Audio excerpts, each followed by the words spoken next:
Aujourd'hui, comme le titre de la vidéo le dit, on va parler de ce que la maladie nous prend, de tomber les masques. Et je pense que ça va parler à beaucoup d'entre vous.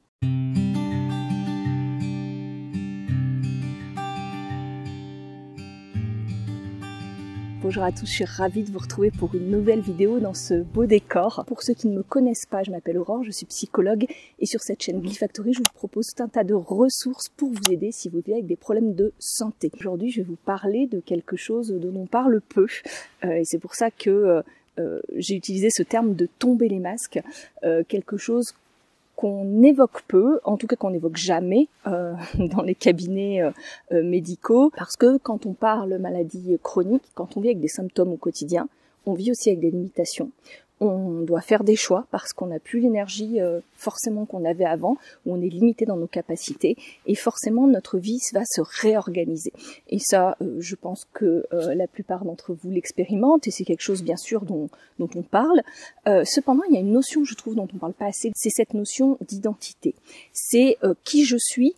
quand je ne peux plus faire ce que je faisais avant.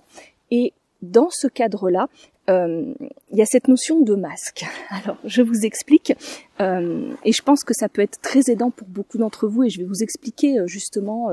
peut-être en tout cas, vous partager des pistes pour vous dire peut-être ce qui peut être aidant à adapter pour vous. C'est que la maladie prend aussi une partie de notre identité. Alors certes, elle peut prendre notre identité professionnelle si on n'a plus la capacité de travailler, elle peut prendre notre identité sociale parce qu'on n'a plus forcément la capacité, l'énergie de nous mettre en lien avec les autres comme on le faisait avant, mais elle nous prend aussi ce que j'appelle nos masques. On a tous des masques, c'est-à-dire que pour moi, le masque, c'est finalement ce qu'on se calque comme identité quand on est dans un cadre social. Et on est tous obligés d'avoir un masque. On n'est pas la même personne, on ne montre pas les mêmes parties de nous quand on est au travail, quand on est avec nos amis, quand on est avec notre famille ou quand on est seul et qu'on s'autorise à être complètement, entre guillemets, qui on est et ce qu'on a envie d'être. Donc ces masques, finalement, c'est des stratégies d'adaptation qu'on a parce que on peut pas se permettre dans certaines situations d'agir de telle ou telle façon. En fait, on vit dans un contexte social. Donc c'est tout à fait normal, c'est des stratégies adaptatives. Mais quelquefois, il y a certains de ces masques dont on n'a même pas conscience qu'entre guillemets c'est un masque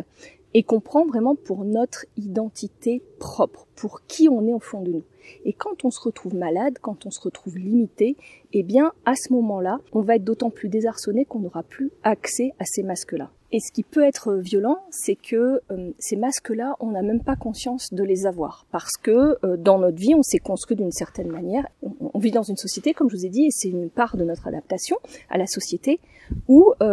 on a pris certaines identités parce qu'elles nous facilitaient aussi notre manière d'être avec les autres, notre manière d'être dans la société, et aussi, quelquefois, elles nous aidaient à réguler nos émotions. Je vais vous prendre un exemple parce que c'est peut-être pas très clair. Par exemple, on a pu prendre l'identité de quelqu'un qui était vraiment très à l'écoute, très empathique, et finalement, cette part-là de soi, peut-être qu'on se rencontre à un moment donné, qu'elle n'est pas tant en lien avec nos valeurs, avec ce qu'on aime faire, qu'avec une nécessité, et particulièrement quand on la perd. C'est-à-dire avec la nécessité de se sentir vu, à qu'on ait besoin de nous, et de se rendre compte que finalement, on a toujours fait passer les besoins des autres avant ses propres besoins, et qu'on a lié ça à notre identité. Ça peut être une manière de quelqu'un qui est très impliqué professionnellement, qui travaille énormément, et là quand on se retrouve plus avec la capacité de ne plus travailler, et avec du coup plus le retour des autres sur ce qu'on faisait, et puis plus avec cette valorisation de cette identité-là, ça peut être très violent. Et en fait, en plus de la maladie, il y a ces masques qui tombent, et on se pose la question, mais qui je suis, moi, en fait, quand je ne suis plus la personne qui est les autres, quand je ne suis plus le professionnel que j'étais, quand je ne suis plus, je prends n'importe quel exemple, la personne extravertie que j'étais et qui était toujours là pour faire la fête, amuser les autres, faire rire, et que d'un coup, j'ai plus forcément envie de rire. Mais là, je me rends compte qu'en retour, la relation que j'avais avec les autres, elle est entachée aussi, parce qu'on ne comprend pas pourquoi je réagis comme ça, et peut-être qu'on cherche même pas à comprendre. Et vraiment, ces masques qui tombent, ça peut être très violent, parce que en fait, c'est comme si on enlevait toutes les couches, et qu'on se retrouve avec quelque chose qui est très vulnérable, mais qui est nous en fait, qui est ce qui nous compose au plus profond de nous, qui peut être composé de blessures, mais de blessures qu'on a réussi finalement à colmater, ou en tout cas qu'on a bien essayé de bétonner à l'intérieur par tout plein de stratégies, qui peuvent être, comme je disais tout à l'heure, le contrôle, qui peuvent être, pour certains par exemple, le fait de faire beaucoup de sport, qui peuvent être le fait d'être une maman, un papa très impliqué dans la vie de famille, et de se définir que par ce rôle-là. En fait, à un moment donné, on nous enlève tous les rôles, et quand on nous enlève tous les rôles, et quand on nous enlève aussi toutes ces façons qu'on avait d'agir, tout ce qui n'était que des fonctionnements, mais qu'on prenait pour nous, ça peut être très violent. Et ça peut provoquer une souffrance émotionnelle qui est importante, qui s'ajoute en plus des symptômes. Et ça peut, ça aussi, être très vulnérable parce que ça peut réactiver tout un tas de blessures qu'on avait colmatées et qui là se retrouvent vraiment à vif. Donc on souffre déjà de la maladie et on souffre de toutes ces stratégies d'adaptation qui ne sont plus accessibles et qui du coup nous laissent dans une vulnérabilité où notre monde et nos repères s'écroulent. Et la difficulté, c'est que on est un petit peu comme sur des sables mouvants, on ne sait pas comment reconstruire puisque on met même en question nos fondations. On se dit finalement tout ce que je croyais être n'était peut-être que une illusion parce que quand je ne peux plus agir, j'ai l'impression de ne plus être moi. Et si vous ressentez ça, ne vous blâmez pas, c'est tout à fait normal que ce soit difficile parce qu'on se construit comme on se construit en fonction de notre parcours de vie, en fonction de ce qu'on a vécu dans notre enfance, en fonction des interactions qu'on a pu avoir avec nos parents,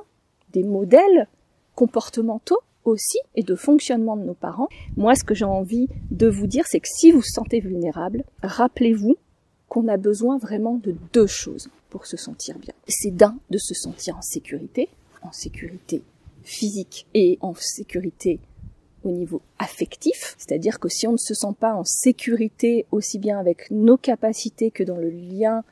qu'on a avec les autres ou avec notre environnement, eh bien on va être limité, on va se mettre plus en mode protection, on va être limité dans la capacité de ce qu'on peut faire, et c'est ce que vous vivez avec la santé, puisque quand on n'a pas la santé, eh bien on est limité dans ce qu'on peut faire, et du coup on va essayer de se protéger parce que possiblement le mouvement, l'activité, en faire trop peuvent être des choses qui vont augmenter nos symptômes. Mais il y a une deuxième chose dont on parle très peu, voire jamais, et c'est pour ça que j'ai fait cette vidéo en fait, c'est que le deuxième besoin fondamental, c'est le besoin d'authenticité. C'est-à-dire le besoin d'avoir pu se mettre en lien avec des gens en étant soi-même, en étant vulnérable, dans notre vulnérabilité, et d'avoir pu être entendu, compris, vu dans tout ce qui nous compose sans avoir été jugé, d'avoir pu être reconnu dans cette vulnérabilité et dans tout ce qu'on est, ce qui permet de vraiment s'accepter comme on est et de pouvoir développer vraiment la personne que nous sommes au plus profond de nous et la personne que nous sommes en dehors de tout masque. Parce qu'on sait que c'est sécure d'être nous. Et pour beaucoup d'entre nous, malheureusement la société mène à ça aussi, on s'est très trop mis des masques, on s'est très trop adapté aux personnes avec qui on était, à la société dans laquelle on évoluait, et ce besoin d'authenticité, il est rarement rempli. Et c'est ce qui fait qu'une fois adulte, on a du mal à dire, qui je suis, qu'est-ce que j'aime, qu'est-ce qui me fait du bien, quelles sont mes ressources, et de pouvoir identifier des gens avec qui on se sent 100% en sécurité de se montrer vulnérable. Et c'est pour ça que quand la vulnérabilité va arriver, quand la maladie va nous ôter ses masques et qu'on va se retrouver peut-être à vif avec des choses qui vont remonter, qui vont nous déclencher beaucoup plus facilement parce qu'on est en dehors de notre fenêtre de tolérance, je vous remets là pour ceux qui connaissent pas la fenêtre de tolérance, eh bien ça va être très dur parce que tout de suite on va vouloir remettre une espèce d'armure de protection qu'on va essayer de se bricoler comme on peut avec ce qui nous reste de capacité, et du coup on va chercher à ne plus être malade, à ne plus ressentir les symptômes, à être comme avant parce qu'il faut que je récupère mes stratégies. Et moi, ce que j'ai envie de vous partager dans cette vidéo, c'est vraiment de vous dire, là, vous vivez une période qui est terrible, qui est difficile, et je sais de quoi je parle. Vous n'avez peut-être pas d'espoir de voir comment les choses vont évoluer. Vous avez peut-être l'impression que vos journées, elles n'ont pas de sens, entre guillemets, parce que vous ne pouvez pas faire grand-chose, parce que vous êtes limité par les symptômes, et puis parce que vous avez cette incertitude qui résonne comme une alarme toute la journée. Eh bien, en fait, quand vous avez cette impression de ne pas pouvoir faire quelque chose, dites-vous qu'il y a une chose que vous pouvez faire, c'est réparer ce lien-là. Réparer ce lien d'accès à votre authenticité, à qui vous êtes en dehors de ces masques qu'on s'est tous mis dans la société,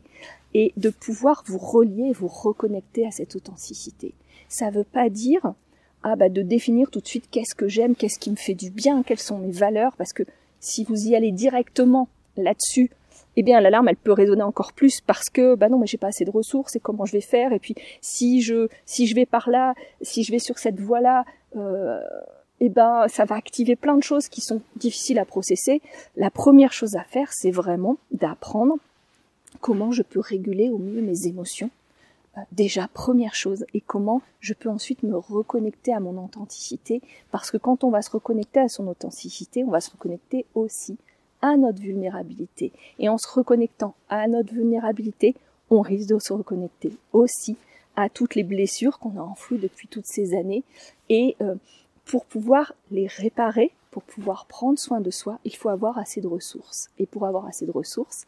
il faut pouvoir être dans sa fenêtre de tolérance et savoir comment réguler au mieux ses émotions. C'est pour ça que vous êtes beaucoup à me demander, je pense notamment sur Instagram quand je fais des foires aux questions, quoi faire pour aller mieux, etc., etc. En fait, on ne peut pas vous donner finalement un plan d'action, faut faire ça, ça, ça, ça, ça. Parce que tout va dépendre de qu'est-ce qui se passe quand je me reconnecte à moi, à ce qui compte pour moi.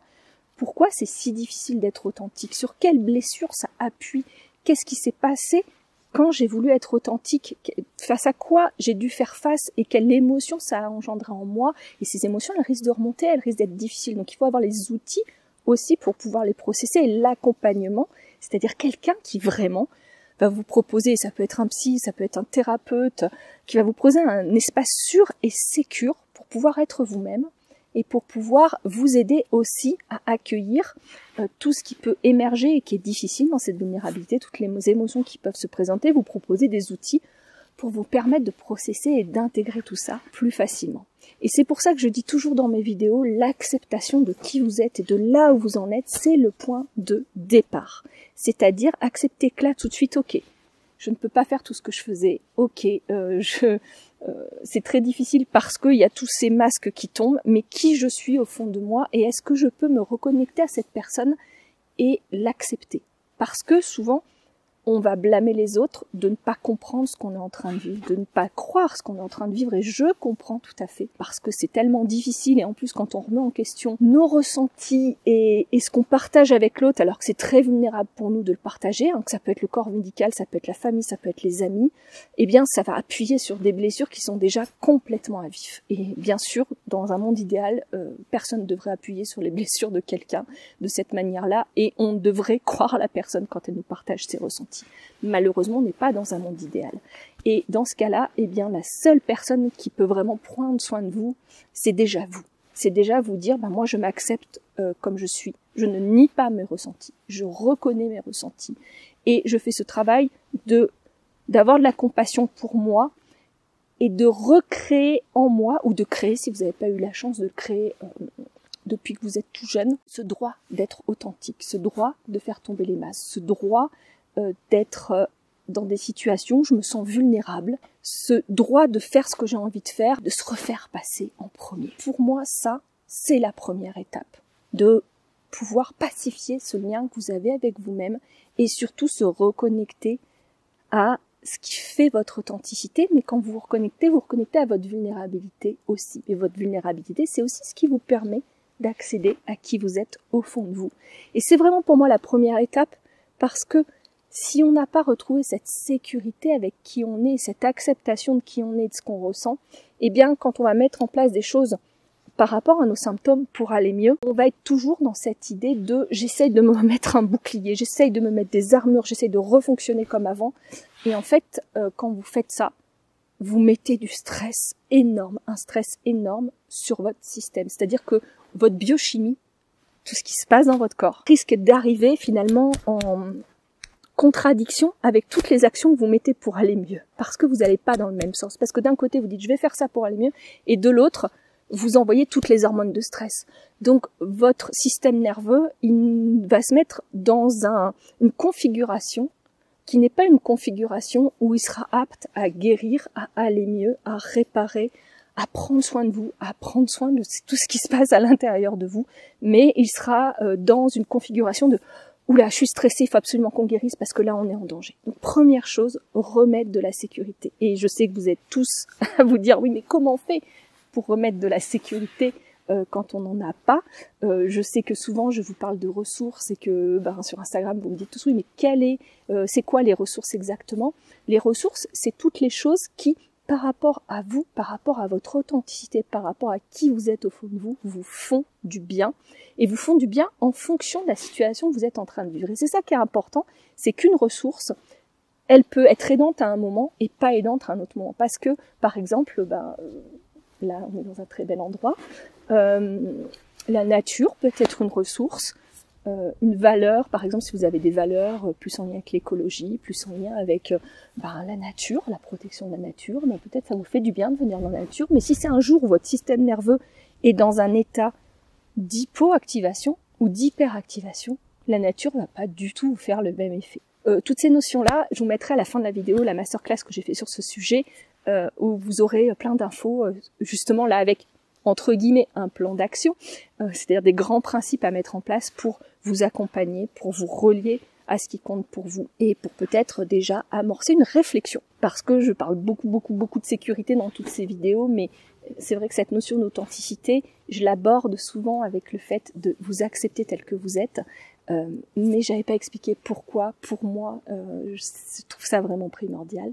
Donc voilà. C'est fait dans cette vidéo. J'espère qu'elle vous a été utile ou qu'elle vous a en tout cas parlé, qu'elle a résonné pour vous. N'hésitez pas à me le dire en commentaire. Je vous dis à très bientôt et d'ici là, comme d'habitude, je vous souhaite de bien prendre soin de vous. Au revoir.